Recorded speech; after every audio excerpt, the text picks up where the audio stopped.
being a minority group there, I think that what my family and I really focused on or valued was taking into account differences and taking into account other people's values might be different from our own. And so I think what my parents really taught me was to learn about other cultures and be open to other cultures, and to learn ways that we could be sensitive to the small needs and things that other cultures valued or that was different from ours. I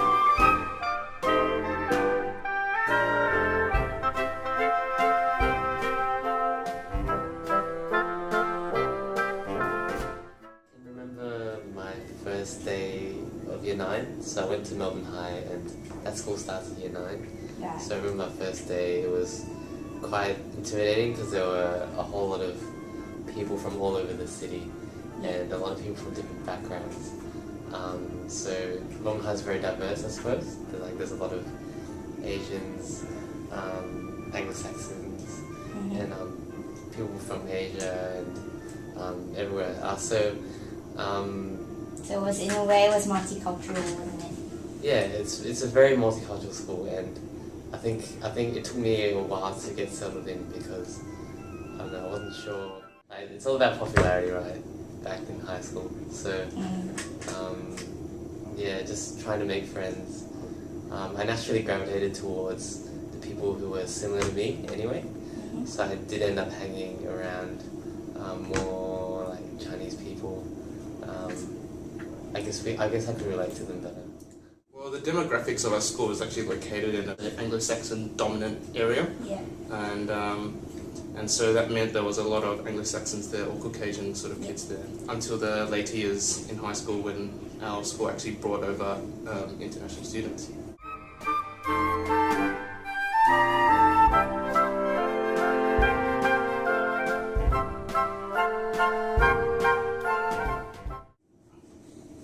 Well, I think at Waverley there were a lot of really cool teachers. I know mine and Guang's favourite was this lady called Miss Smith, and she was really nice because she tried to get along with the students a lot and gave us a lot of rewards. So that was really cool.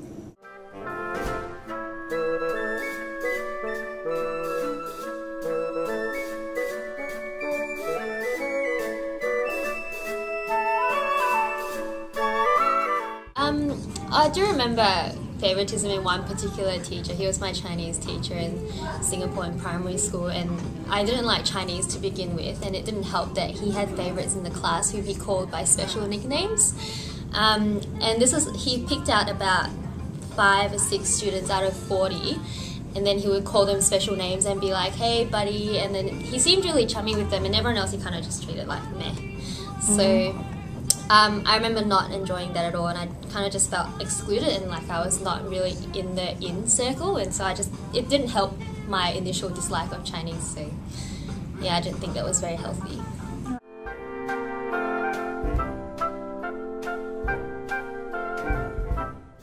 Well, from my education experience, most of the teachers here, they didn't actually portray any favoritism. Inherently in the human, so they would show some form of bias, but all in all, they actually didn't show any bias or they didn't actually single out anyone, as you have just mentioned, Cheryl.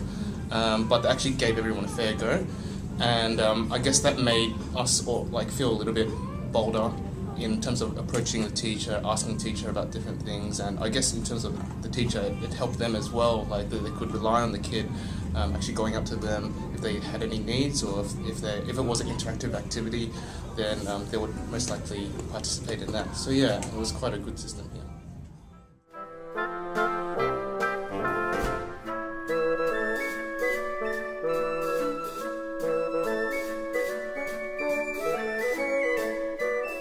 I remember in primary school they used to select a few students to be a part of an accelerated learning program.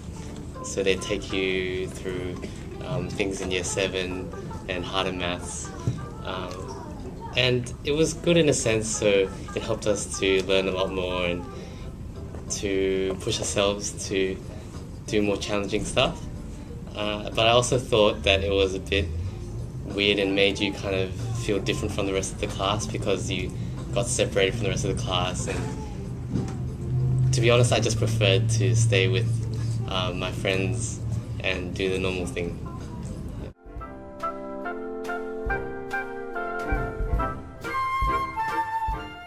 Well, for our school in particular, they didn't really focus on individual students as such, so maybe at Guang School they actually did have these accelerated programs.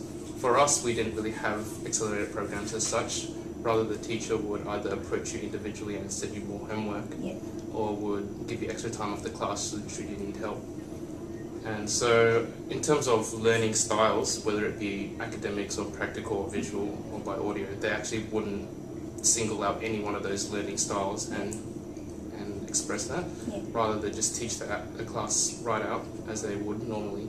And if you needed extra attention, then you could always approach them later. There's always a few who have special needs in our classes. Like, I remember there was one guy back at school who needed a hearing aid.